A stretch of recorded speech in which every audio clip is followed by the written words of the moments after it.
हे guys welcome to my new video. एकछिन पढौँ है, थोरै पढौँ है।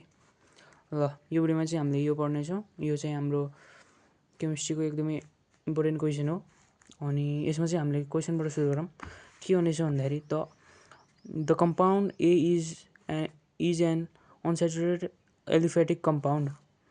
Be can be obtain by reduction of chlorobenzene भनेपछि बी यहाँ हेर्नु, बी चाहिँ हाम्रो कहाँबाट पाउन सकिन्छ भन्दाखेरि क्लोरोबेन्जिनबाट पाउन सकिन्छ भनेपछि हाम्रो with hydrogen in presence of nickel alkali atom alkali on oxidation of सीले अक्सिडेसन गऱ्यौँ भने हामीले के पाइन्छ भन्दा डी पाइन्छ भने इन प्रेजेन्स अफ यो CO2H प्लस अक्सिडेसन गऱ्यौँ भनेपछि एरोमेटिक अल्डिहाइड भनेपछि यहाँ हामीले थाहा पाउन सकिन्छ अल्डिहाइड भनेपछि एरोमेटिक भनेपछि बेन्जल्डिहाइडै हो पक्का पनि। त्यही भएर हामी अब एलिफेटिक भनेपछि हाम्रो बेन्जिन, हाम्रो यो बेन्जिनबाट यो जुन हाम्रो बेन्जिन छ नि कहाँ गयो, बेन्जिन हामीले कहाँबाट पाउन सकिन्छ भन्दाखेरि क्लोरोबेन्जिनलाई यो हाम्रो रिडक्सन गरेर भनेपछि के को प्रेजेन्समा निकेल अल्कालीको योमा भनेपछि हामीले यसरी लेख्न सकिन्छ। क्लोरोबेन्जिनलाई हामीले यो बन्यौँ भने रिडक्सन गरेर बेन्जिन बन्छ भनेपछि हामीले यो क्लास 11मा पढेको रियाक्सन इथाइन यो in presence of red hot copper ट्युबमा हाल्यौँ भने हामीले बेन्जिन पाउँछौँ। अनि त्यसपछि हामीले CH3 in presence of AlCl3